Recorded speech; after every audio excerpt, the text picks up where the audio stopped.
بسم اللہ الرحمن الرحیم۔ السلام علیکم۔ آزمائش ان کے لیے ہوتی ہے جنہیں اللہ چاہتا ہے، اور صبر وہ کرتے ہیں جنہیں اللہ سے محبت ہو۔ اللہ پاک کی قدرت تمہاری ناممکن دعاؤں سے بہت بڑی ہے۔ قبولیت کی ہر ڈور تمہارے مانگنے کی شدت سے جڑی ہے۔ اللہ پاک پیاس سے گزار کر ہی حضرت ہاجرہ رضی اللہ عنہا کو پانی کے چشمے تک لایا تھا۔ منزل تک پہنچنے کے لیے تمہارا بھی اس آزمائش سے گزرنا بہت ضروری ہے۔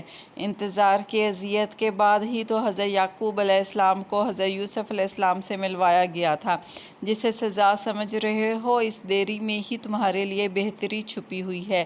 حضرت نوح علیہ السلام نے مدد مانگی تو خوفناک طوفان کے ذریعے مدد اتار دی گئی۔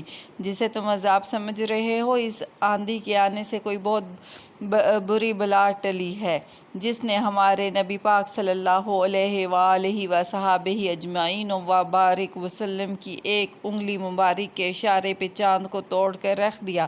وہی تمہارا بھی رب ہے، اسی نے تمہارے معجزوں کی کہانی بھی لکھی ہوئی ہے۔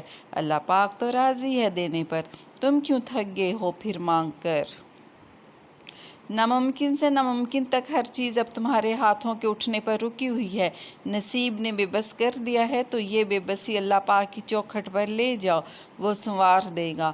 بات نصیب سے جو بگڑی ہوئی ہے، جو یقین رکھتے اللہ پاک ان کی ہر حال میں مدد کرتا ہے۔ وہ اسی کو وسیلہ بنا دے گا جو رکاوٹ کا سبب بنی ہوئی ہے۔ وہ نہ چاہے تو کوئی پتہ بھی نہ ہل سکے، وہ چاہتا ہے تبھی تو تمہارے منہ سے دعا جاری ہوئی ہے۔ تمہاری امید کو اللہ پاک اب تک اس لیے برقرار رکھے ہوئے ہے کیونکہ اس نے تمہیں عطا کرنے کی ساری تیاری کی ہوئی ہے۔ اوکے، ٹیک کیئر آل، اللہ حافظ۔